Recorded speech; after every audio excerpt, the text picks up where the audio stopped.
12 सीटों पे मतदान हुआ, उसमें वोटिंग कम हुई है और कांग्रेस को बता रही अपनी जीत बता रही कम वोटिंग को। तो आप ड्रीमी को मानते हैं या क्या आप समझते हैं? ऐसा है, सब जगह नरेंद्र मोदी जी के प्रति जो विश्वास है लोगों का, तो इसलिए आम जन नरेंद्र मोदी जी की बात कर रहा है। और प्रधानमंत्री नरेंद्र मोदी जी ने जो काम किए हैं, वो गरीब कल्याण के हो चाहे इंफ्रास्ट्रक्चर के जो काम किए हैं, ये सारे देकर जो भी वोटिंग हुई है वो निश्चित रूप से भारतीय जनता पार्टी के पक्ष में ज़्यादा हुई है। हाँ, ये ज़रूर है कि कांग्रेस के लोग अपनी हार मान चुके हैं और इसलिए ना तो वो कहीं प्रचार में दिख रहे हैं और ना ही कोई वो अपनी एक्टिविटी दिखा रहे हैं। तो इसलिए उनकी वोटिंग, उनको पता है कि जब हम हार मान चुके हैं तो वोट करने से फ़ायदा कुछ नहीं है।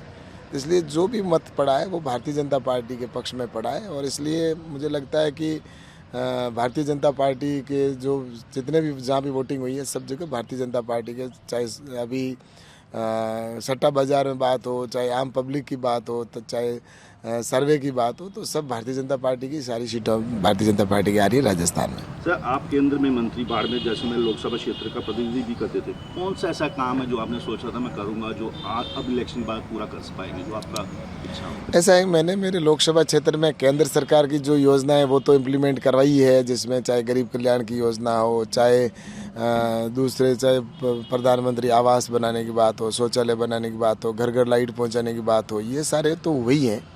लेकिन इसके अतिरिक्त भी मैंने अपने क्षेत्र के अंदर बहुत काम कराया है, जिसमें बाजरा अनुसंधान केंद्र खुलवाया है और मेडिकल कॉलेज खुलवाया है। कई ऐसी ट्रेनें हैं जो नई शुरू करवाई है, नए रेलवे स्टेशन बन रहे हैं और रिफाइनरी का काम जिस तरह से प्रगति पर है, पूरा होने को जा रहा है।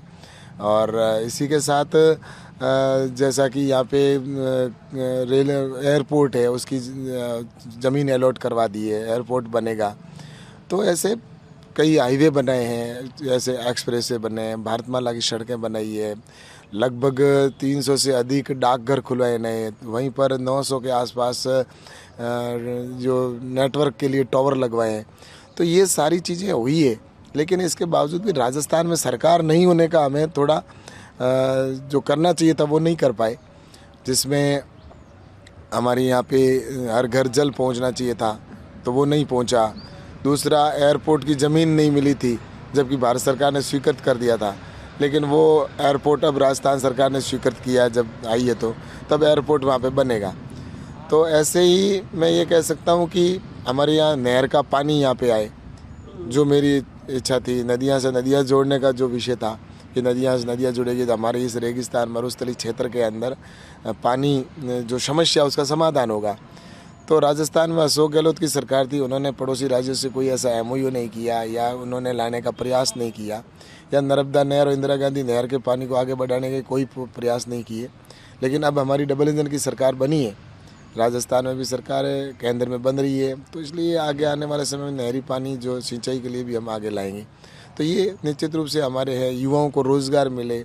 वाइब्रेट गुजरात जिस तरह से मोदी जी ने किया था, वैसा ही यहाँ पर हमारे बालोतरा के या बाड़मेर के अंदर जो रिफाइनरी बनी उससे कई प्रोडक्ट बनेंगे, उनकी हम इंडस्ट्रीज़ को यहाँ लाएंगे और यहाँ पे कई उद्योग स्थापित होंगे। तो हमारे कई युवाओं को रोज़गार यहाँ का यहाँ मिलेगा और बाहर नहीं जाना पड़ेगा उनको। तो ऐसे कई चीज़ें हैं जिनको हम आगे जाके करने वाले हैं।